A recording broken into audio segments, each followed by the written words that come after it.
and the Vice President will explain to you what this program is about. So let us give them a warm welcome, please.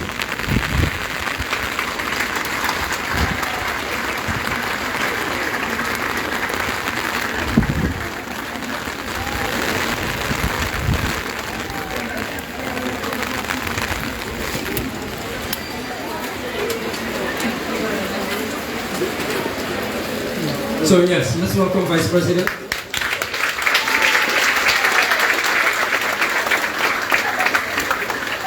Unfortunately, we have a Vice President whether rain or shine, he works.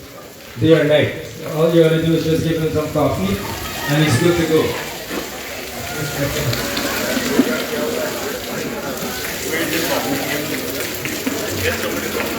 So, for those of us who grew up in West Northeast, especially, we know that there's some blessing we have, right? So today is a very blessed day for all of us that we are gathered here on a very important program. This program comes out of the manifesto of the People's Progressive Party Civic. This is one of our core programs that we are pursuing, making sure that everyone gets an opportunity to be employed and to serve their country and to be part of the greater and wider development of our communities. But the person who has to give us guidance, whose initiative this is as leader of the PPP as well, is our Vice President, the Honorable Bharrat Jagdeo. So please let us welcome him as he gives us an address on the stage.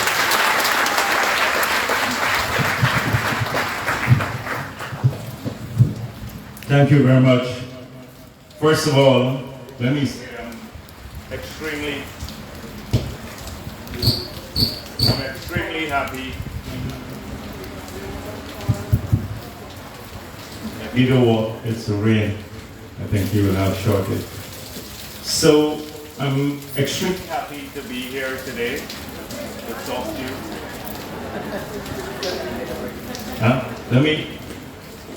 I can speak about it.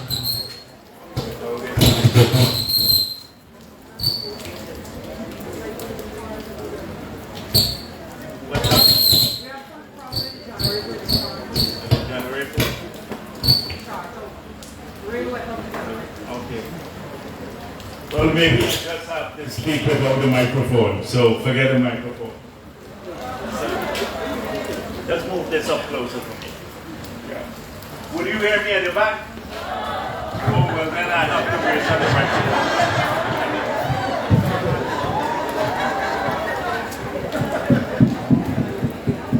microphone. Okay, I think this is going to happen with regularity, so we're going to have to stop and start. I was saying that I'm extremely pleased to be here today and to see so many of you here at this gathering. At the end of today's activity, most of you, in fact all of you, will sign your contracts and you'll be working for the government of Guyana. We launched this initiative, as you can see, and if you've been following the media closely, across the country. We've gone to Regions 2, we were in Linden yesterday, in Region 6. I came from Liverpool and Portmont, and now here in Region 5 to ensure that people across our country have an opportunity to work whilst we are preparing for a more prosperous country. So today I wanted to just outline to you where we are going, because I believe as young people of Guyana that you need to understand the bigger vision, what our ambition is as a country, where our country will be in 5 years, 10 years hence, if you are to play a meaningful role in being part of that future. And we expect all of you not to be part of that future, but also to lead that future as we move forward. So what I'm going to do quickly is to talk through the challenges of government and what we've been engaged in the last 18 months or so since the PPP assumed office. And then take you through how we have fulfilled some of the promises we made in the pre-election period, what those promises were, and what we have done to fulfill them, what we are doing to fulfill them. And then I shall take you through a bigger picture of the vision. So you know that COVID was unanticipated, that many generations, they live and they die, and they would have never had to deal with the pandemic that we have had to deal with across the world that struck Guyana and so many other places. This was an existential threat. It was an existential threat.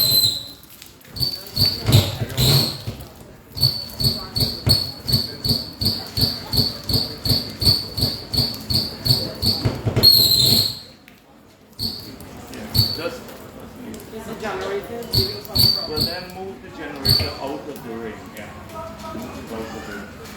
You can. I'm just going to continue. Turn it off. Turn it off. So, yeah, turn it off totally. So, you know, I told them to turn it off so I can speak.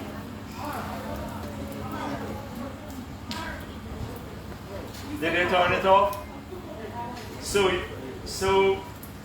the threat was an existential one, as I said before. And there was nothing else that was more important to the government than addressing that threat, because our people's lives were at risk.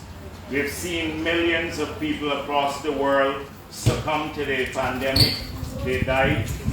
And here in Guyana too. Why don't they just... Huh? We took it off. So here in Guyana too, we saw what happened. We were struck with, we had a COVID hospital that was not ready when we assumed office. So we had to immediately try to tackle the pandemic. Today, we have emerged from this pandemic stronger than ever before. And we are vindicated also, given the approach that we have taken. I ask people to look around the world and see how other countries have managed the pandemic. We, in the United States of America, where they had the best medicines in the world, they had all the vaccines. They will not sell vaccines to people in the Caribbean or Africa or in Asia. We managed to secure vaccines, to bring these vaccines in. Today, 80% of our adult population is vaccinated. We can do 5,000 tests per day, upwards from 40 tests per day when we got into office. We have a COVID hospital with an ICU department. We have the staff trained. We have oxygen in these places. And when you look at the death rates, the United States of America on a per capita basis has a death rate twice as much as that of Guyana. In fact, more than Guyana.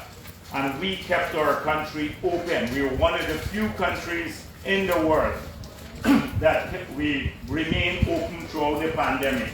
If you look at many of the Caribbean countries, they shut down totally. But we could not remain shut down totally. There was a reason for this, because when we got into office and the country was shut down at that time, we found that about 35 to 40,000 people who were working had lost their jobs. And they had come to the end of any income that they possibly could have had. So we had to keep the country open and at the same time address the pandemic. So the last 18 months has been a nightmare from a management perspective, but I'm so happy today that we can come out once again have gatherings such as these.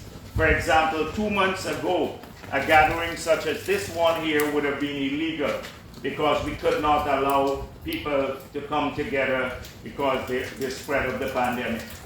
So now that we have come out of the pandemic, we still face a lot of the consequences of the pandemic. For example, in many parts of the world where they're still shut down, the factories are closed, the places from which we import a lot of our goods, food, building material, construction material, equipment, they're closed. So if you try to import today a car or a bulldozer or something of that sort, you have to wait almost a year now because the factories are still not working abroad. And the same thing has happened with the cost of living on the cost of living side.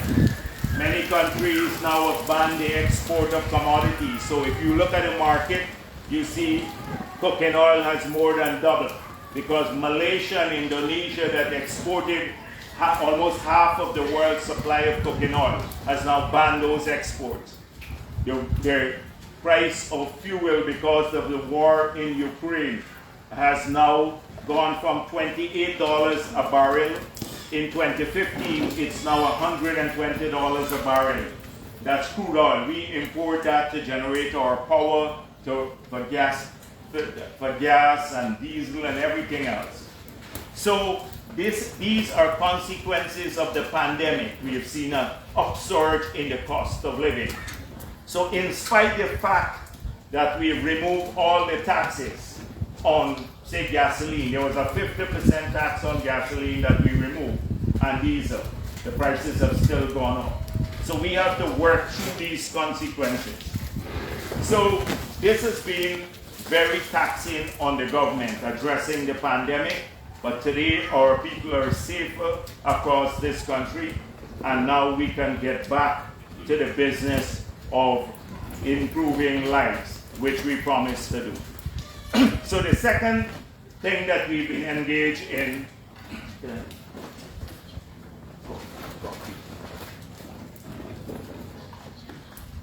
so the second thing that we've been engaged in has been fulfilling the promises. We came to these elections with a lot of promises. We said, first of all, that we were unhappy with the taxation regime of APNU, the taxation regime. Because in 2015, they said the taxes were too high, and they would reduce the taxes. Then, what happened? The VAT was placed on water, on electricity, VAT was placed on food items, hinterland travel, a VAT on machinery and equipment. So what happened when this, like for example, VAT was placed on machinery and equipment? Suddenly, it made it uneconomic to invest. Because if you're importing a bulldozer or a combine or a heavy piece of equipment to create jobs, then you had to pay like $5 million more in taxes. So the taxes went up. Here at MMA, if you look at the land and water charges, they were increased from $3,500 per year per acre to nearly $15,000 per annum every year per acre. Already agriculture was marginal, so if you had to pay now a tax on machinery and equipment, on fertilizer, on pesticides, and then pay higher land and water charges, it made agriculture uneconomic.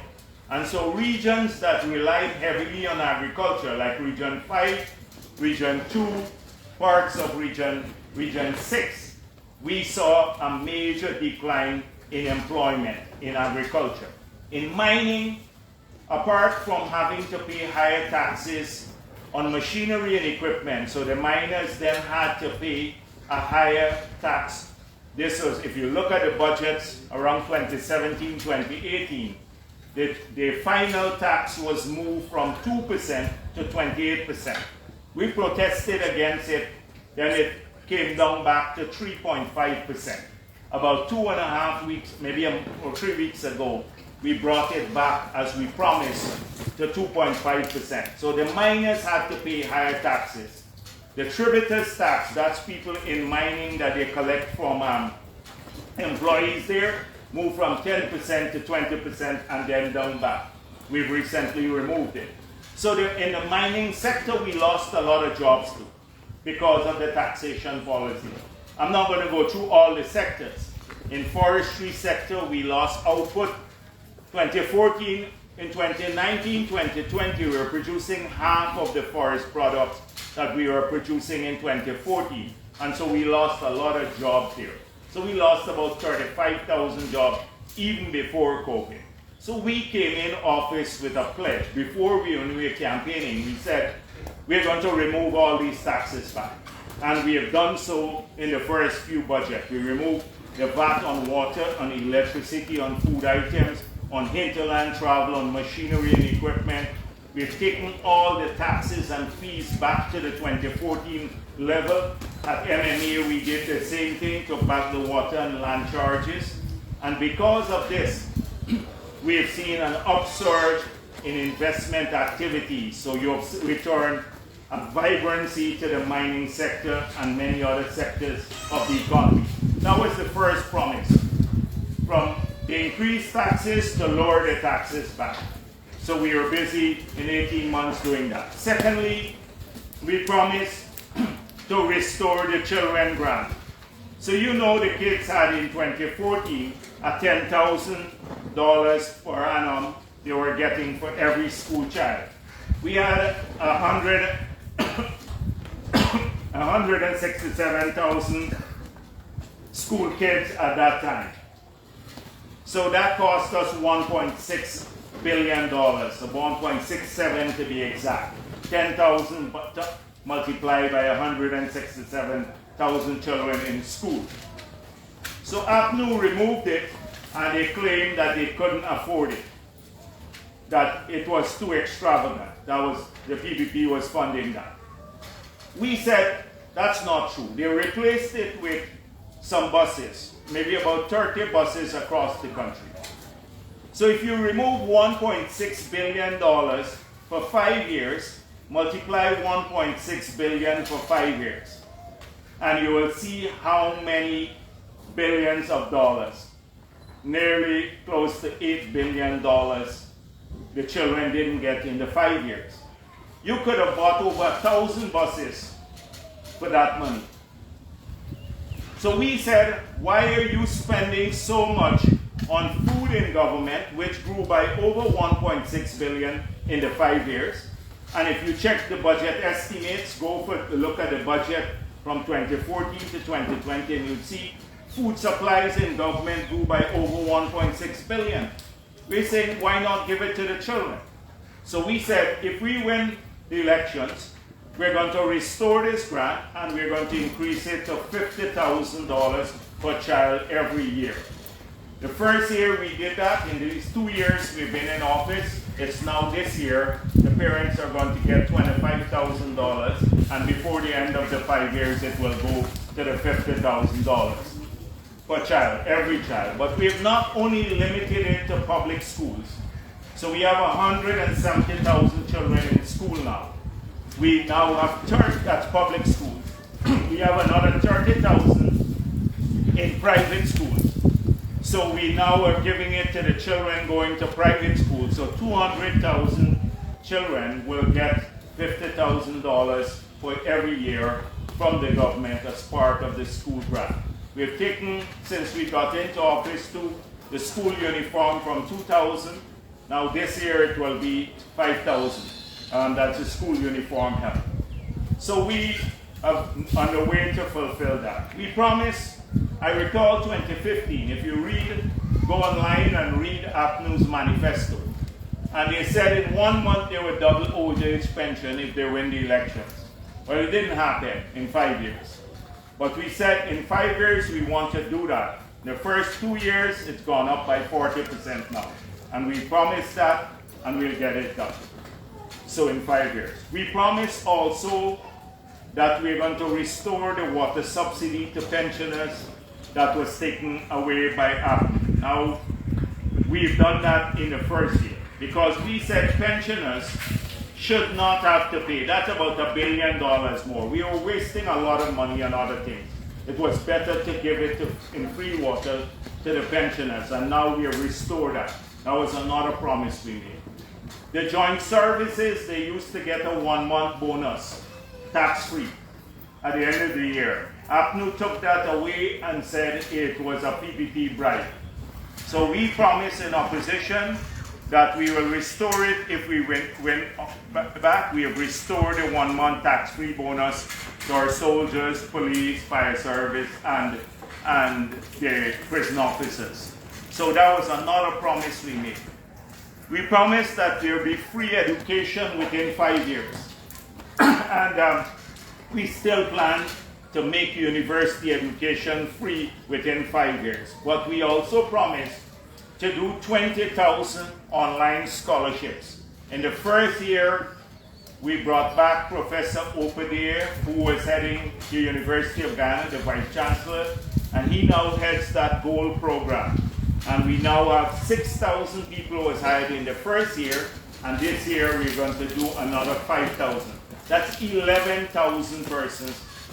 And we made it clear, wherever I've gone, if you have, every one of you here, every single one of you want to study, and I've been urging people to apply, the government will pay for the scholarship program. Anybody who wants to study, because we want our people. We're not limited by the 20,000 promise that we made in the pre-election period, because we want our people to have an opportunity to study and to improve themselves. We have even now gone to a stage, we recently launched a program that if you don't qualify for a university level program or a technical level program because you've not completed school, secondary school, you don't have the requisite qualifications, we have now launched a remedial program that after 3 to 6 months, if you do that, then you can, and you do it successfully, you can then qualify to go on to a tertiary level or a technical level program.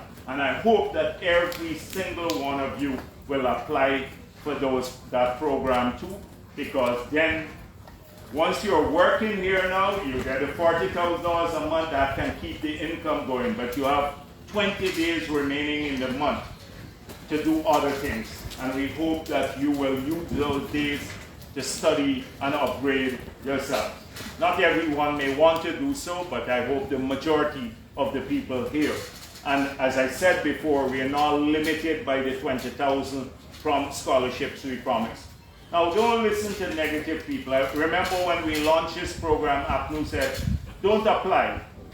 And if you look at the ministers under APNU, 5 of them got scholarships, and their children. And some of them, $40 million for one scholarship. I can give you the details. Read the newspapers. You will see which minister and who got it. You don't need to take my word for it. But they were opposed to a program that will give 20,000 or 50,000 people a scholarship. So please apply for this program. That was a promise we made to education. We also promised housing. So in the years before the no confidence motion, there was no housing program in 3 years under APNU. After the no confidence motion, they then gave out about 4,000 house lots. So we said that's not enough, because in Linden alone, the demand is more than that. So we said we want to do in these 5 years, that's the promise we made, 50,000 house lots. In the first year, we've done 10,000. That's more than the entire 5 years period. We've allocated money in this budget this year to do another 30,000 plots. So when we were in Linden, since we got into office, in Amelia's ward, we allocated 400 lots there. Because Amelia's ward, the scheme and Block 22 were built since I was president. Those 2 major housing schemes were built there when I was president. We allocated 400 plots there. And then APNU got some people on the roadway. We're spending over $400 million to build the infrastructure in the 400 lots to squat on the roads, and was trying to block it. Luckily, the ministers went down, and Sharon Graves, who is the CEO, and they talked to the people, and we have accommodated them, and now those 400 people will get plots of land. In Linden itself, the president went and said, we're going to build 1,000 homes. So in Millie's hideout, we got 200 acres of land here, and we're now starting to clear it to do that. Now, people talk about land allocation. Many people in Linden needed a land. One person, Mr. Lowenfield, CEO of the elections, he got 200 acres just before the elections there, but ordinary people there could not get it. So here too, across the country, the housing promise that we made 50,000 plots of land. But we didn't promise to build houses. But now we've moved into that program since we got into office because we see a need for it. Young professional homes and others. So we probably do maybe up to 20,000 of houses. When I was in Linden again, and we have a big demand for it, and in this region you should also look at those things. Now when I was there in Linden, people say, we have the land already, transported land, but we can't build because we can't get the bank to give us the money to start a mortgage. So we said, we launched a program recently, 1 month ago, that if you have a plot of land that you already have, either the government allocated it or it's in your family, and you want to build, come in and work with us. We will then bring the bank there. We can do the construction on your behalf, and then when it's completed, you then pay the mortgage, you continue paying the mortgage to the bank. So that is for a lot of people who can't start because the bank will not lend them right at the beginning. The bank needs, like the government, to guarantee it right at the beginning. So if there are people in these communities who need that program, it's been, I saw Mr. Graves and Susan Rodriguez and Colin Crowe, the ministers, the two ministers, they went to Region 6 launch it. I don't know if they came to 5 as yet, but if they're here in 5, please make full use of this program. So we're busy fulfilling our promise there. So these are just some of the things that we were working on. Then we said we wanted to do 50,000 jobs, given the job loss. So this has been a big problem, creating jobs for our people. We have a difficult time in the outlying regions. In Region 4, there are labor shortages now. We don't have people to work. A lot of people are looking for workers, they can't find workers, especially skilled workers in Region 4. The same thing is starting to happen in Region 3 because a lot of the oil and gas facilities we're working on have now moved across the river. And so you're going to have the Wales factory where you're taking the pipeline to generate power and all of that. That will happen in Region 3. But in other regions, we still have a hard time. Essequibo Coast, Berbice, especially Berbice, where the 7,000 workers, sugar workers lost their jobs there. 4,000 in Berbice alone, but they're not at Wales and other places. Here in Region 5, in Region 10 in Linden and the hinterland communities, we're having a harder time getting investments to go into these regions because they're mainly agricultural regions. So you see a lot of activity around 4 and 3. These two regions have about 60% of our population live in 4 and 3. So, for example, 7 new hotels are going to start, international hotels, like the Marriott, going to start construction or started already in Region 4. So they will need about 3,000 people to work for them on the hotels alone. There's 7 hotels, and there'll probably be another 5 or so hotels here. We have all the oil and gas facilities, shopping malls, a whole range of stuff, housing schemes. So we have labor shortages, but it's hard for people to travel. If you live in Berbice, to go and work in Georgetown. Here, people close on the Maiconi end could probably go, and the Mahaica end can go further and work in Georgetown and travel back home. But people who live further on this end, it's harder for them. So we have to now create some part-time jobs. And let me make it clear, these are not temporary jobs. These are part-time jobs. Because when I went to Linden the first time, and I told the community there that we'll do 1,000 jobs in the community, APNU said, it will never happen, a fake promise. When it did happen, they then said, oh, we don't want temporary jobs, we want full-time jobs. Now, you know what happened, and that is why you probably have heard me being very critical of them. So I said, you don't want part-time jobs, it's not temporary. First of all, these are not temporary jobs. It's not like a job that you have now and it goes to the end of the year. So it continues next year and the following year throughout. So temporary jobs are defined for a period. There is no end period to your contract here. So you keep working. It goes from year to year, etc. So it's not temporary, it's part-time. And secondly, I said to them, how many jobs in 5 years did you create in Linden? And Linden is your stronghold. When I was president, we built a call center there that was functioning until 2015. And when APNU came, 3 weeks after they came in, 88 persons were employed here. In 3 weeks after we came in office, the call center was shut down, 88 persons lost their jobs. So I said, how many full-time jobs did you create?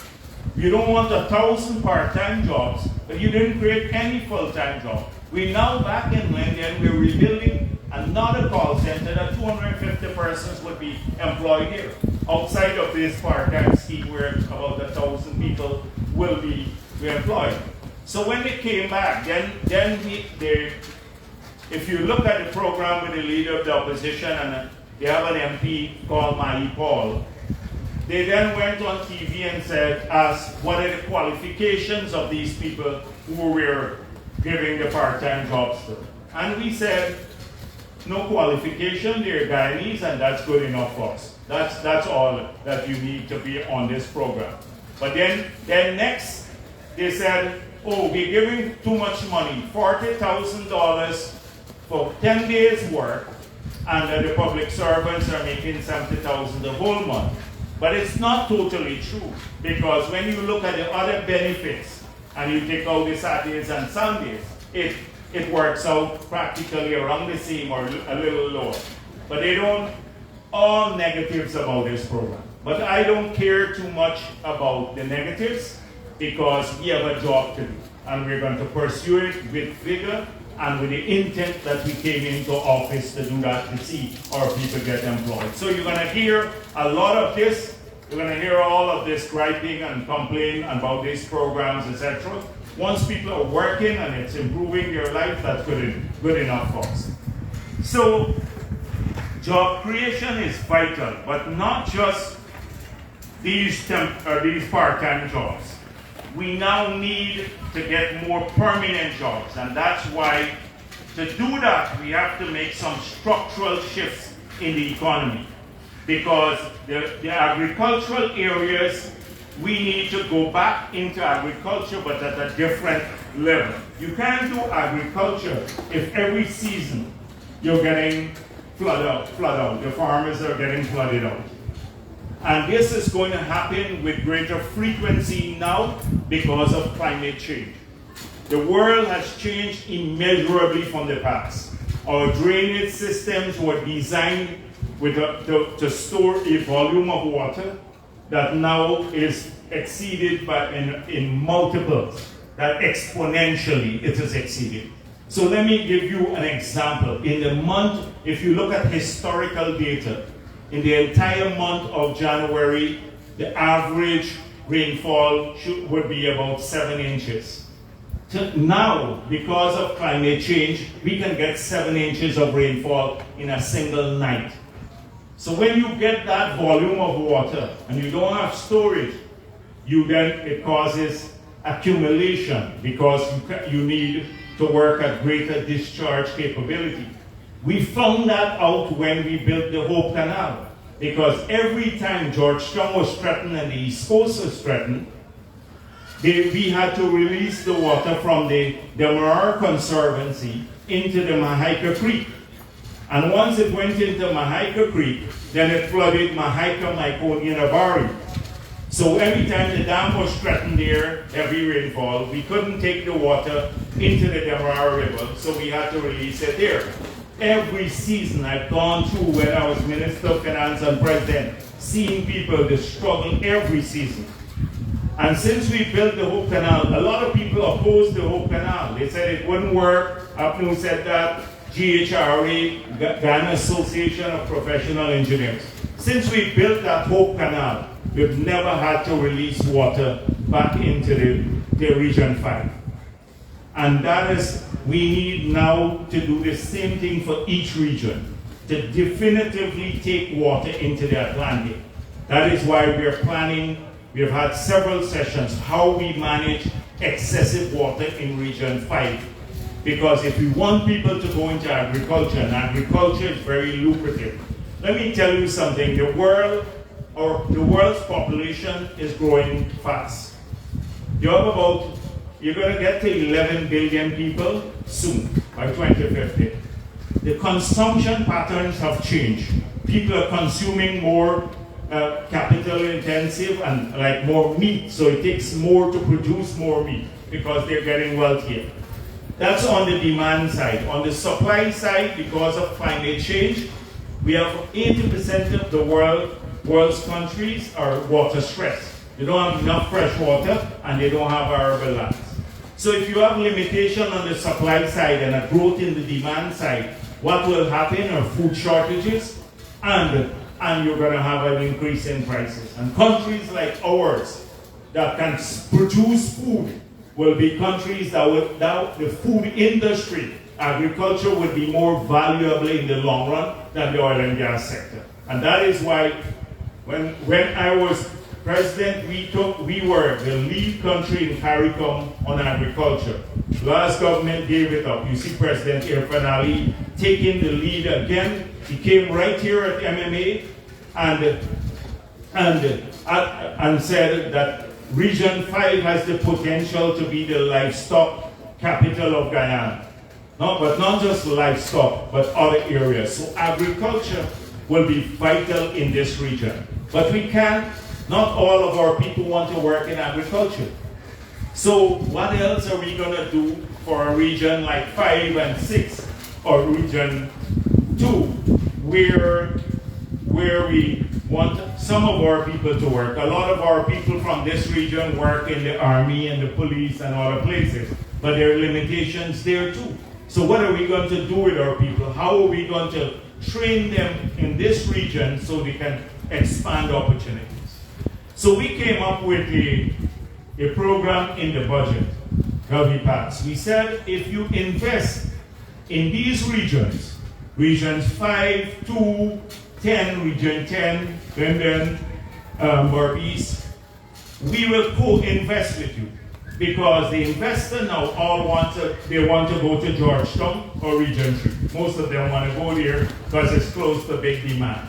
So how are we going to help you to invest and create jobs in these areas? So right now, if anyone wants to build a factory or a call center here, like we're now building one in Essequibo Coast, and I told you about Linden, we will build the factory shell and then have the people operate the factory, so then they can create the jobs. And in this region too, that is a business. So if you know anyone who wants to do, or they can apply to the government, and then we will co-invest with them. That's one way of getting more investments into the region and have a diversification of the job market away from agriculture. Because ICT is a good industry. Information, communication, technology is good industry to occupy a lot of young people who may not want to go into agriculture.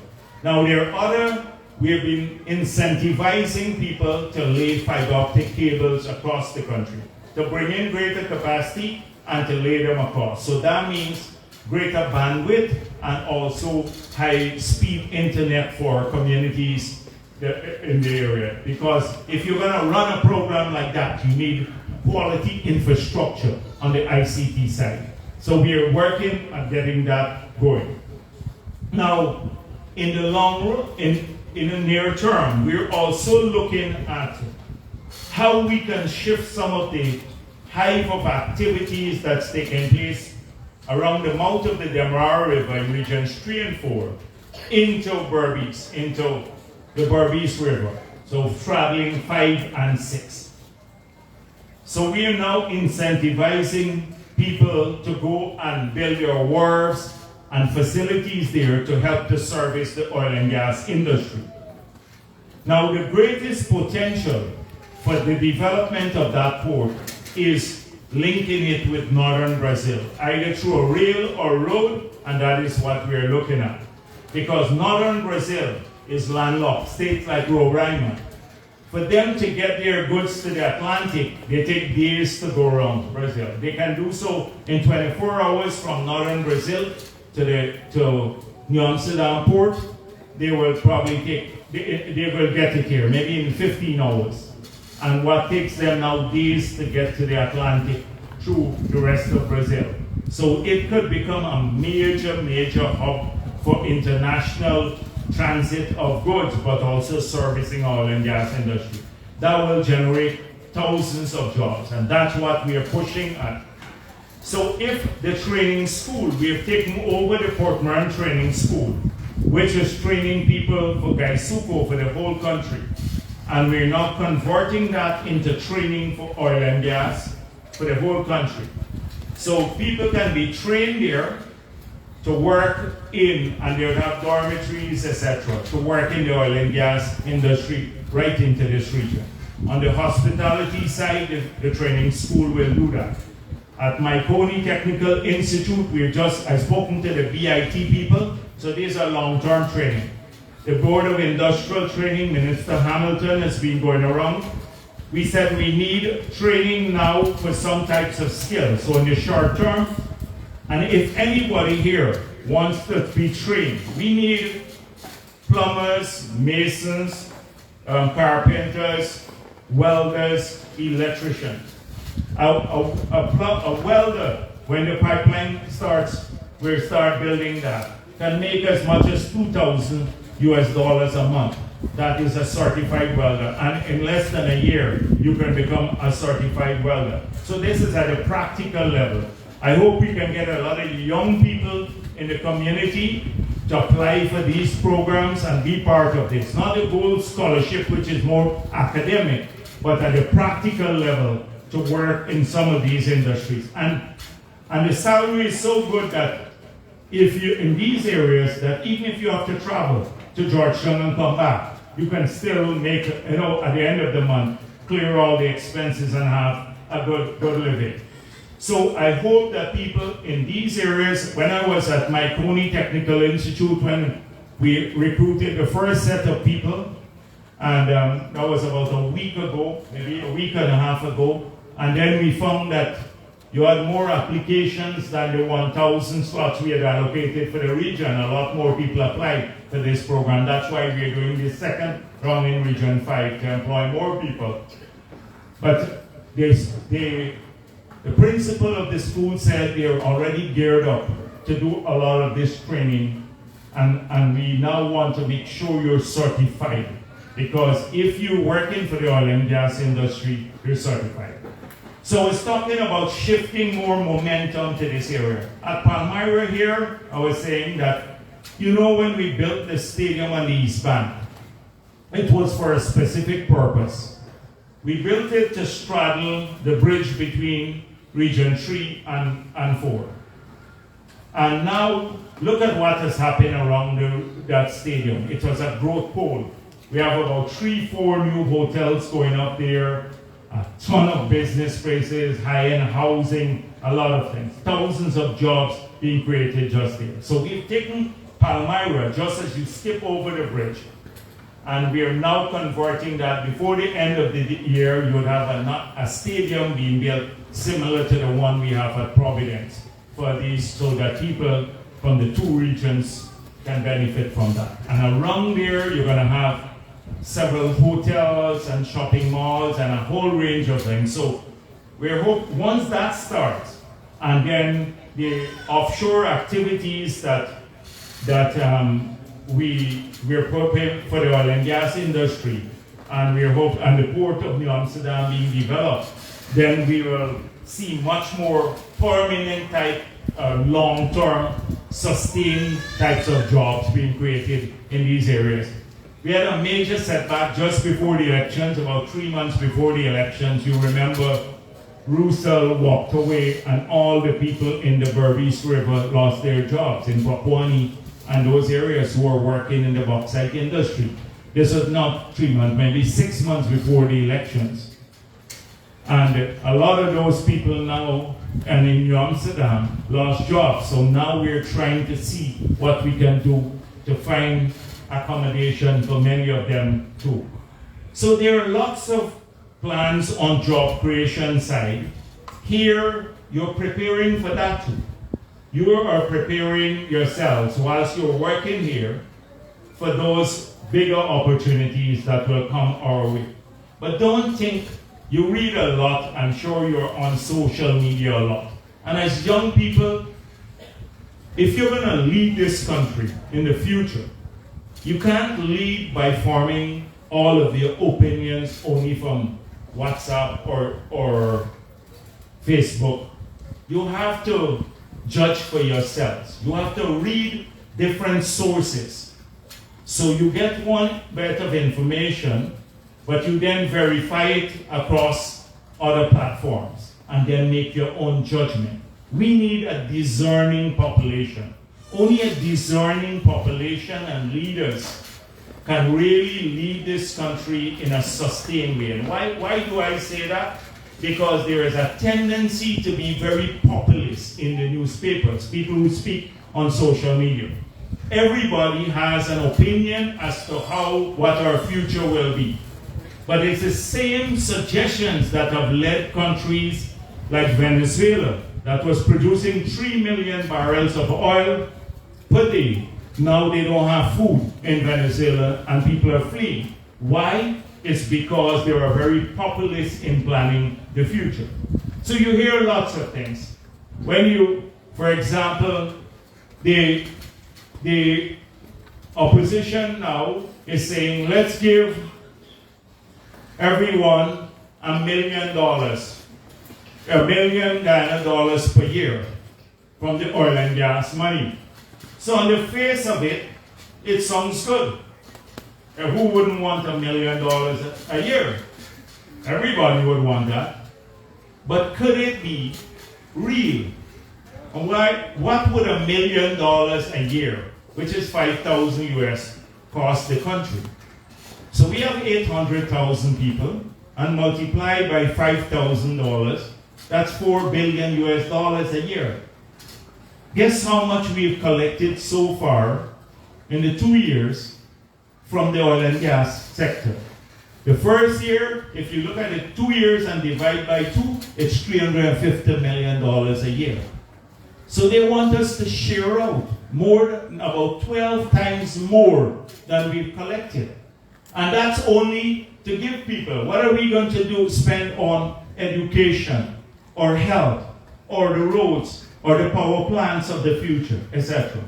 It's nonsense, but it sounds very popular. So I say to them, you couldn't afford to keep the 10,000 grant for the kids when you were in government, and now you want us, you're out of government, to share out $1 million a year when there's no money to do that. The $350 million a year, people think a lot of money. In latter years, more money will come. But now, right now, there's a limited flow. And they know why, and I'm going to talk a bit about why too just now. But take, for example, the bridge across the Demerara River alone. You know how much that bridge will cost, but it will change the lives of 60% of our population. By building that permanent four-lane high bridge, it's about $260 million, but that will solve the problem for those people where to move across. Out the river, back and forth, it will cause a great growth spurt in those two regions alone. But that alone, and the children and maternal hospital that we're building for the country, this year we're starting to build a hospital that will be for women and children. So any difficult cases we have with children or women, there will be a specialized hospital in the Oval area that they can get the world-class care in. So that it will cost us about $170 million. Those two projects alone is all the oil money for 1 year. So, but we have to do that. We have to build a power plant that will supply enough power so that we can not only have cheaper power, but we can have street lights everywhere, and our industries will grow. So APNU didn't want the Amila project. They said the Amila project was not a good project for Ghana. By 2017, we would have had that generating power. They killed it. But right now, what is happening? We have about 130 megawatts on the demand side, and we have about 130 megawatts on the capacity side. So every time we lose a generator, blackouts. We don't even have power to supply homes, much less street lights. So how did we fix that? What did we promise in our manifesto? We said we're bringing in the gas, so we don't have to bring in a fossil fuel, bunker C, to generate our power. We're building a pipeline to bring in the gas, we're building a power plant, and we're building an NGL facility. By end of July, we're getting a bid for that. By 2024, we're going to have a power plant that's generating more than 2 times all of the power that GPL supplies to the country. We'll cut the price of electricity by 50%, and GPL will still make money after we cut the price there. We'll pay back. You hear all the naysayers saying, oh, you didn't do a financial feasibility study while you're pursuing the process.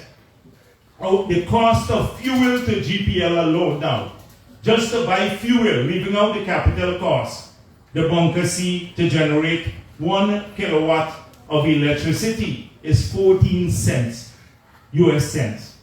So that's about nearly 30 cents, $30 Guyana dollars. We're selling now power at about $60 Guyana dollars per kilowatt hour.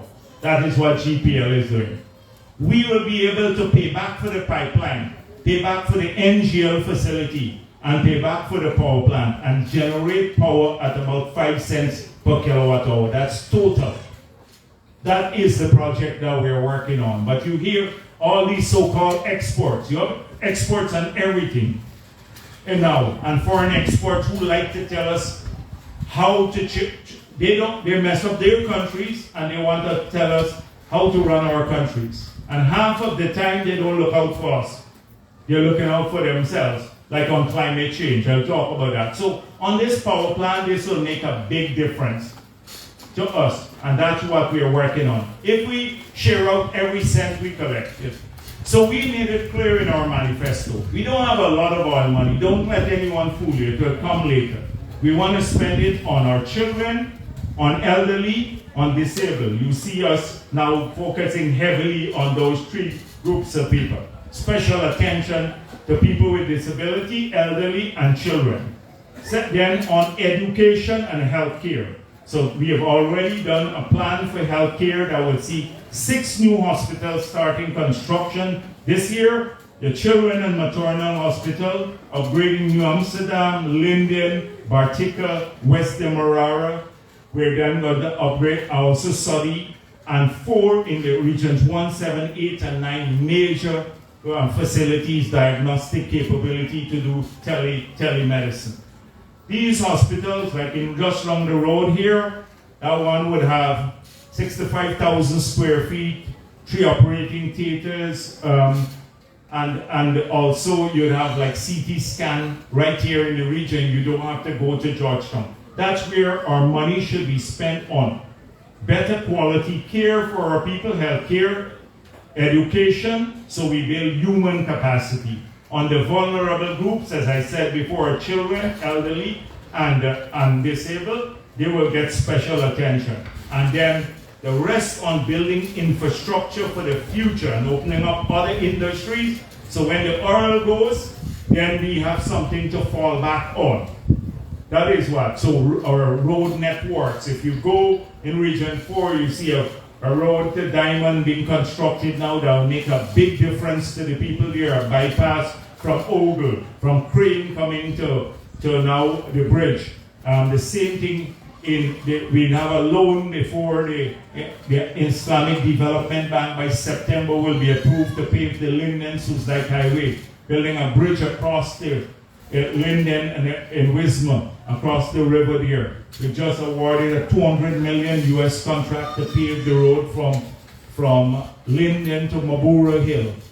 That's what we're building, the infrastructure that would allow us long after oil comes and goes. And now, because of climate change, we have a narrow window to do all we can.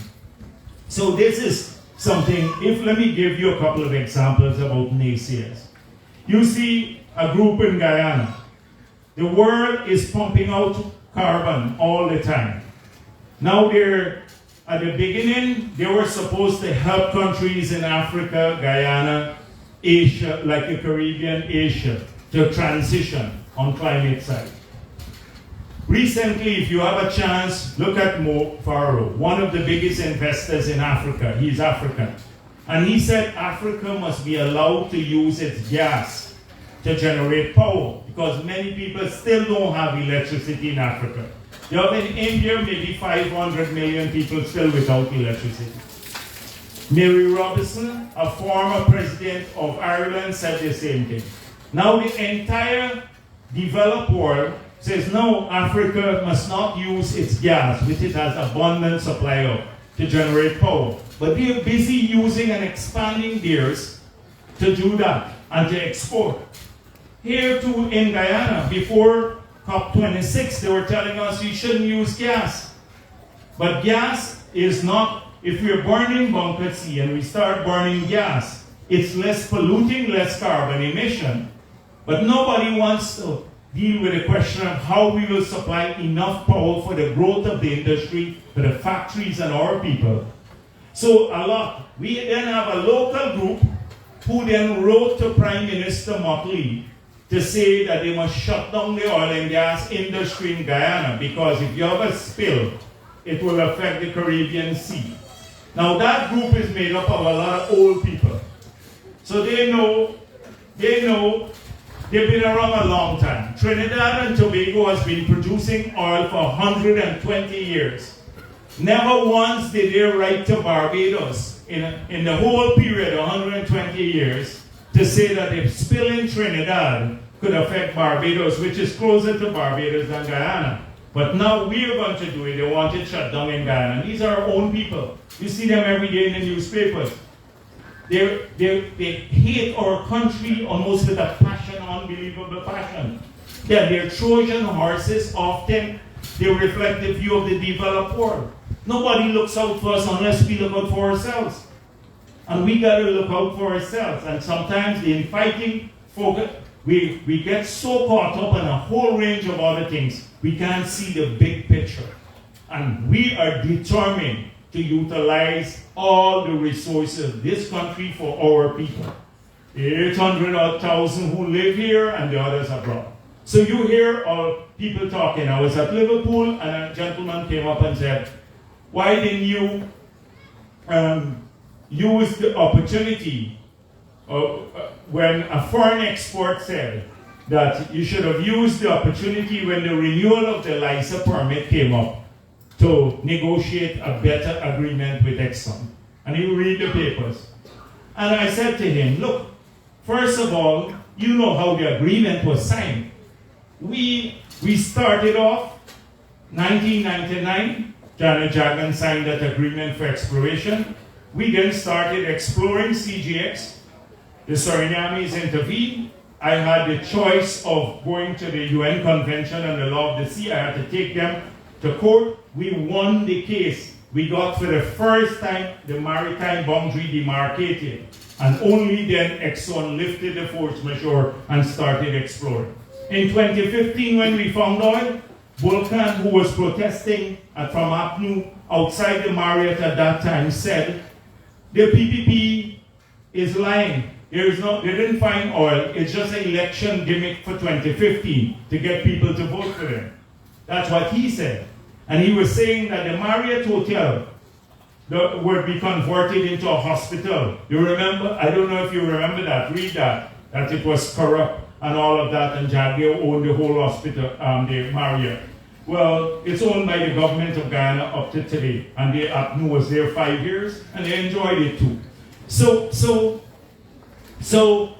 the thing is that you hear all sorts of things, but who signed the agreement?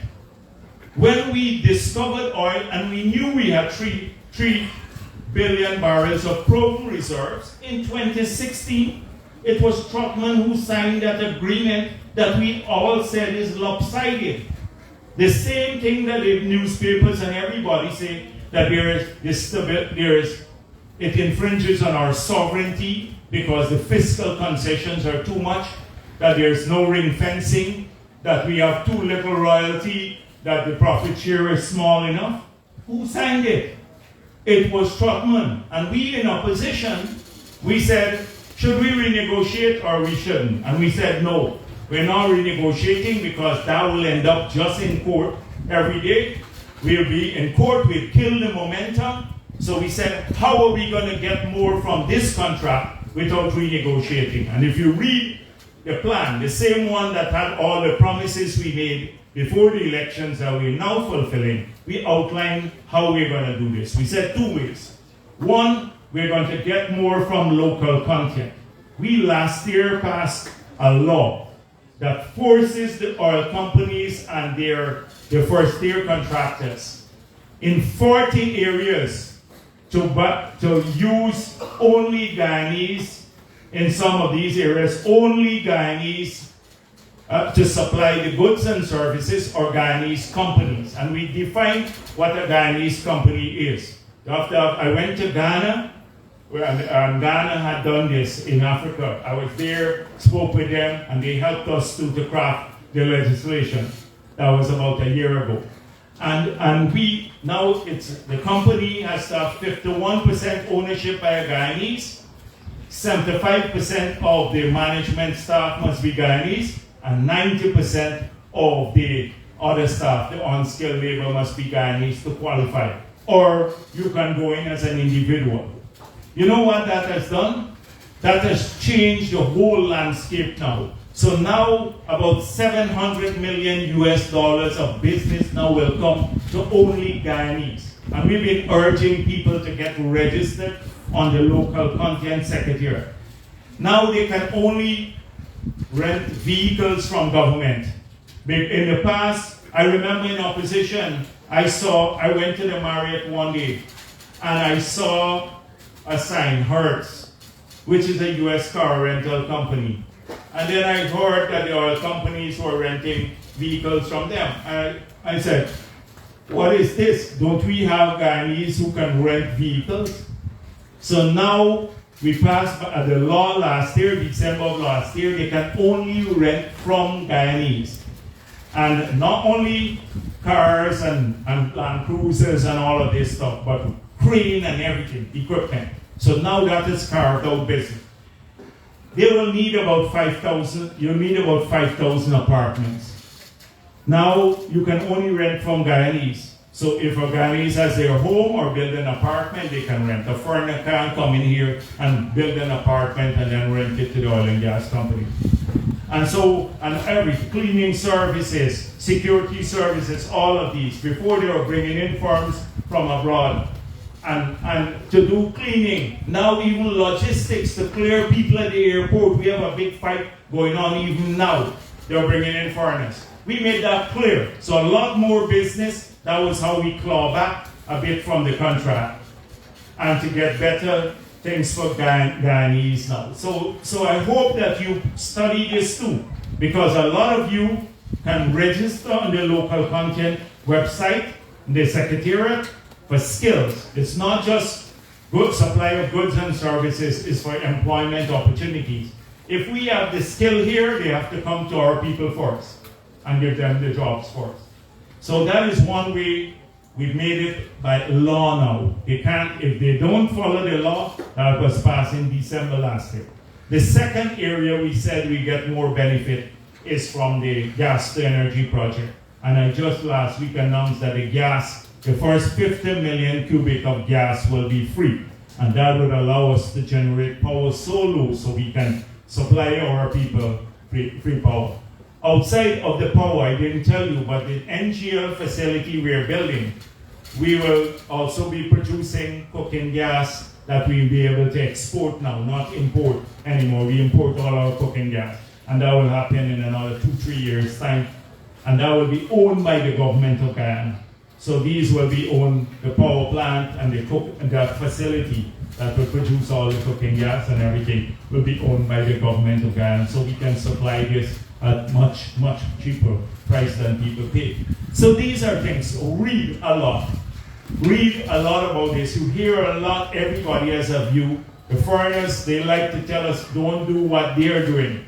They're destroying the world. If you look at the accumulated emission now, that has already caused climate change, major structural shift in climate change. The bulk of the concentration of greenhouse gases have come from the emissions of those countries, not from poor countries in Africa, Asia, or the Caribbean. We've supplied a fraction of the greenhouse gases, and yet we bear the brunt of the consequences like flooding and hurricane, etc. And they don't even want to help now. In fact, they're trying to squeeze us more. So when we have an opportunity, Guyana, Suriname, Africa are there, to now utilize our resources, they want to veto our use of fossil fuel whilst they're expanding their production of fossil fuel.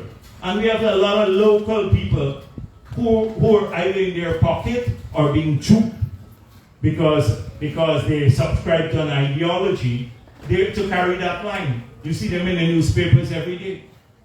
And so the whole point I'm making is about charting our own path to the future, where Guyanese are at the center of everything. That local content legislation we passed, I've seen people who migrated who didn't want to do nothing, have anything to do with this country. They've been abroad for 30 years, they're even born here.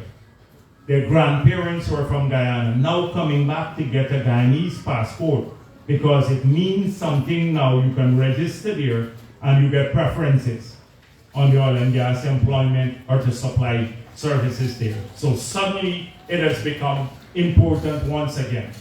And that is what we have to work. If we work hard and we spend our resources wisely, we will now become like some of the countries, like Trinidad now has trouble, Venezuela, all of these oil and gas countries that splurged when the going was good and they didn't prepare for a rainy day. We have to be very, very careful.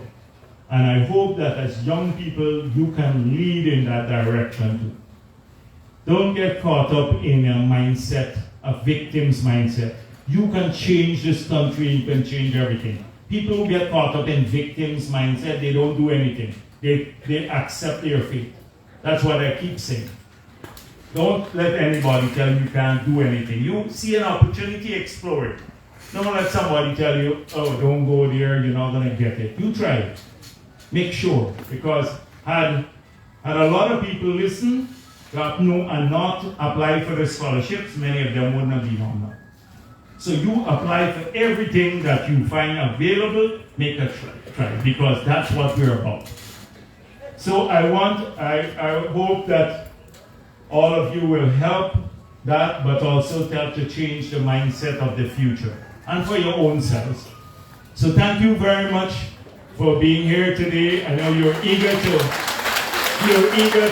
sign up Now let me say something else. I have my staff with me. So wherever I've gone, people want to raise a lot of issues because for many years they've been waiting for roads. The school, the cricket ground might be, or the football ground might be in trouble, the community ground.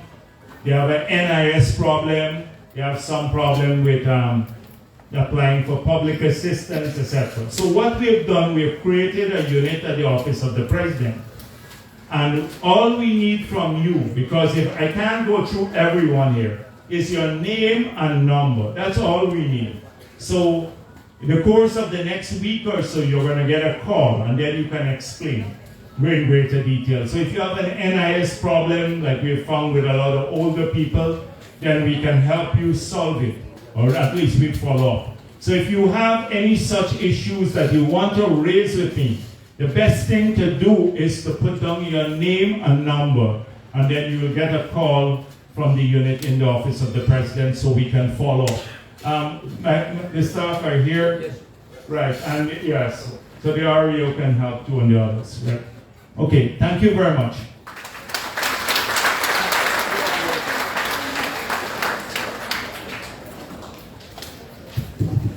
Right, thank you, Vice President.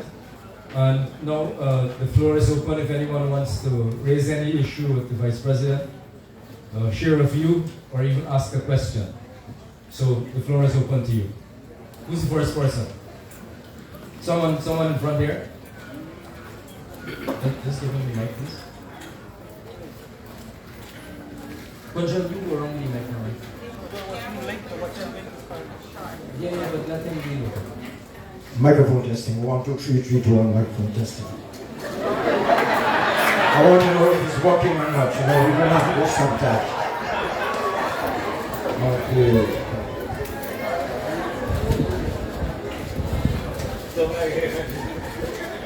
A very pleasant good evening to you, our Vice President, Jagdeo, Nigel, and the member of the Encourage Party.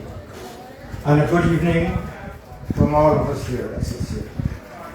My name is Chetnath Singh. I'm living at Plantation Falls, West Coast, Burmese. Of course, a few occasions I spoke on your visits here. And I'm happy to be a part and parcel of this gathering today.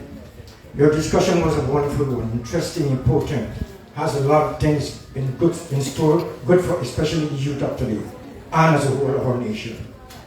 I would like to discuss a few issues that I would like to say, now pertaining to the community in our area. But as you earlier said, that we can have it united. So I won't take much of your time in this occasion. Today I want to say, again, your conversation was interesting, very important. May God grant you long life to live and to guide us, especially the young people of this nation. All right. Thank you so much. Thank you. So the issues you want to raise, I'm not sure they're community issues, but you can give them your name and number, and we'll call you and find out the details. Okay. Anybody else? Someone else? You can ask me any questions. There are lots of questions. Sometimes people don't know about government policy. They hear something and they have a different view. Any questions? Yeah. Yes. Good afternoon, everyone. Good afternoon. My name is Wanda Dolce. And sir, I would have sit there and listen to you. I heard you spoke about the scholarship. And you said that anyone who really wants to learn can apply. But I can say in 2020, I have a young son. He would have applied twice for the scholarship online. And all he was told, I'm going to get back to you in a week's time. That never happened. It never happened. So let me tell you, what I can do is to have Professor over there and the team from the Gold program come out here. Because he had to start this from scratch. He went around universities around the world to arrange it. So in the first year, they had maybe about 14,000 applications, the first year, of which they selected 6,000 of the best applicants. And now this year, it's another 5,000 that will go. But I've changed now the terms of reference for the committee. The president has discussed this with him. So it's not 20,000 anymore. We were aiming for 20,000 as we promised. So now that we have lifted that barrier that they have, they can now recruit more people. So in the first year, yes, it was very, very competitive. And they were aiming for about 6,000. So I'm sure he'll get on. He'll get on. And I can give me the name and his number, but what will be even better is if Professor Opede comes to the community with his staff, and then he could explain to people and leave some of the forms. Some of them may not be able to get into the scholarship program right away. They have to go through the remedial program, which we just launched. So it would be better. I can arrange this maybe I wonder if he has done so at the New Amsterdam, the Technical Institute.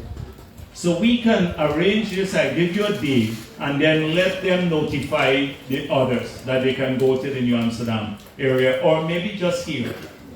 It might be better than the Technical Institute to do it at the Technical Institute. Okay? So, but give the name and number so we can call you and follow up on it. My second question is with the cash grant. I learned, and I said Lord, because I didn't hear it from the relevant people. It's rumored that the 5 to 12 category, if the children does not receive the vaccine, they would not be. Oh, that's nonsense. Utter, unadulterated nonsense. You got a rumor mill thing. Vaccines have nothing. The children vaccine is voluntary. Nobody not forcing anyone to take none of our children to take the vaccine. It's up to the parents. It's up to the parents. You want to get your child vaccinated, you go. You don't want to, they can still access school, no discrimination whatsoever. And it's not linked whatsoever, not in the tiniest way to the cash grant. That's rumor. We hear a lot of this nonsense. Yeah.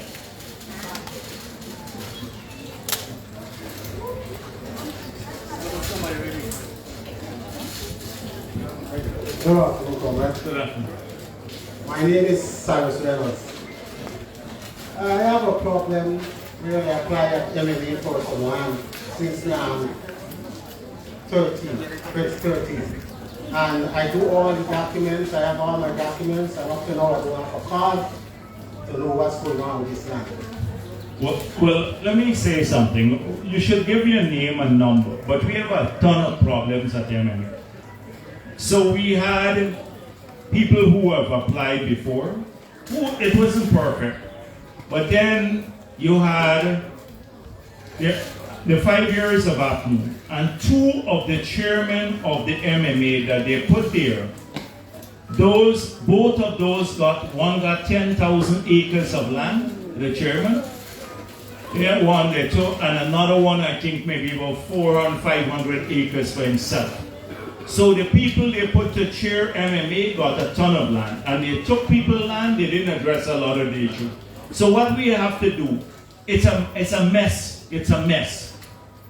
People have complained all the times of lands were taken back and given to friends and all of that. So we'll check your case, right? I'll check your case, your name and number, the staff will check it. But we still have, and if we go to take back the land now, suddenly you hear all sorts of things about discrimination. Like in Linden, we wish we could have taken back some of the lands that were given out to only a few big people just before the elections, and to use it for housing for small people. But that is what happened. If you look at the Gazette, you should look at the official Gazette like 2 months before the elections. And even after the elections, when APNU already knew the results, Minister Jordan put out a Gazette. And look at who got the land in the official Gazette, you will see. So we'll try to work and see what we can do. All right? Thank you very much. Okay. All right, anyone else? No, I think everyone is eager to sign up on this program and get started, right? Right. Okay then. Well, Well, thank you somebody- very much. somebody's here too. Oh, someone is here? Okay.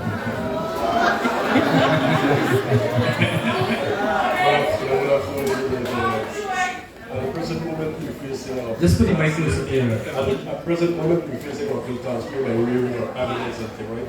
We don't have pastures, nor a personal place to rear animals. We don't use them when we see that. We make checks, but we have other things to do. Now, sometimes I make a check, or my friend will make a check, we reach back these animals by taking the food in the car, and then time, like I said, we don't have pastures. You know, they may end up in some nearby rice, if I brace a fence, they end up on the pump. Now, my main point is that the pump feed.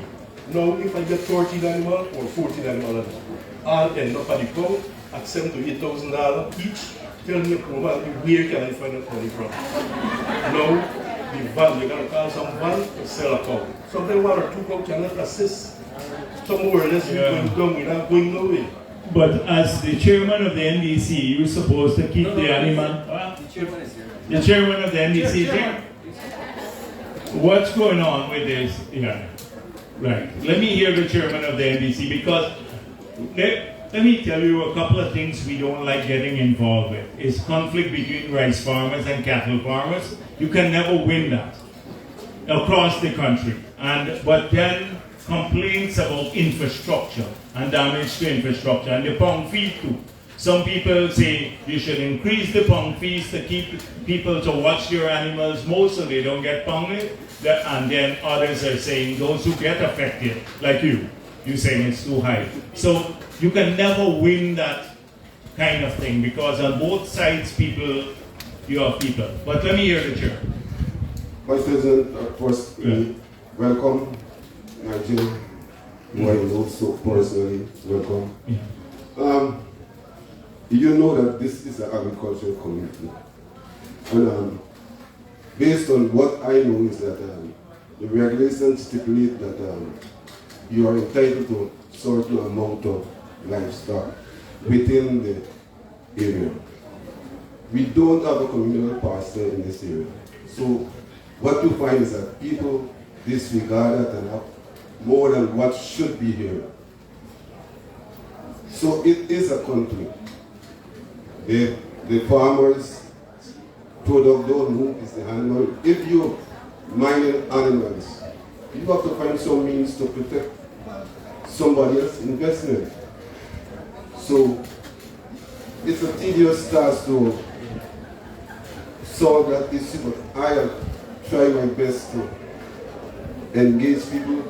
If you want to raise so much cattle, there are opportunity for them to get land. But nobody wants to move.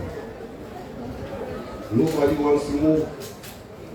I know when invitation was out for cattle farmers to acquire land, one person from here applied. And he still didn't get. But the thing is that, is there that possibility? Do we have more land in the region where we could have a communal pasture somewhere? Well, what I know is that land that was allocated for farming, cattle farming, was taken up with rice. Taken over with rice? Yeah, everyone should address that. Address that. Yeah. So yes, all right. Let me here. What do you got? The Van Better area next to the Van Better has a 5,000 cattle pasture. This NEC has a portion of land where Mr. Mitchell and them is the chairman for the co-op. Close to 1,000 acres in that area. So what are you saying, that this NDC has a portion in that area? This is the first time you're hearing this? Yes, this is the first time I'm hearing it. Well, I'm glad you heard it, but what are you all doing? You should be telling people this. No. I know people apply. Mr. Who you say is in charge? Mitchell. Yes, one of the Mitchell had applied and he wasn't given land. But before... But he is saying, what you should do then, as chairman of the NDC, he's saying that there is a portion of land here that Mitchell controls now that is dedicated to this NDC. Sit down and meet with him today, tomorrow or so, and get clarity on that issue so that this comrade here, this gentleman, could hear about it. I wanted to ask them if they were willing to move and go to occupy that place. Well, that's a different matter. You can't say you want land, and then when you get the land, you don't want to move. What are you willing to move? Ask him, give him back. Are you willing to go there if you get a pasture thing? At the point of time, I would say yes, or I want to know because I'm working. And the few other man is no one there to look out for them to go and come. Yeah, but you understand the difficulty of it, right? Because if you don't want to go there, and there's a limit in the NDC rule as to how much animals you have to rear, then when you exceed the limit, you're going to run afoul of the community. And then also in like rainy season and stuff, if these things are walking around, they will damage the sides of the road and everything, affect the community. So please think about it, all right? Yeah, but what I'm saying again is that while I'm thinking about it, I still would like to know what could be done with this dangerous amount of fees that they're having and coming for down 3-4 bucks. Yeah, but that wouldn't solve, shifting the pound fee wouldn't solve the problem of you rearing the cattle. What we want to solve the problem where you can go and rear as many cows as you wish and even grow without affecting the community. That is what it should be the solution. It has nothing to do with the pound fee. The pound fee is a deterrent. It is not a punitive tax. It is a deterrent. We wish people didn't have to get their animals impounded. Okay, so well, all right. Let's see if we can resolve it. Let someone else share the matter. Good afternoon. I come to give a complaint for the back street, Golden Fleece back street. It's supposed to be done. All right, but you heard me, right? So already, that if you have a street and stuff like that, because everybody can get up and say my street too, just give us the name and number, your name and number, and then they will call you. All right? All right then. And somebody just said her back street too. Keep the back street. Okay. All right. Anybody else? Okay. Do we have anyone else? All right then. All right, thank you. Well, thank you very much. Good to see you all.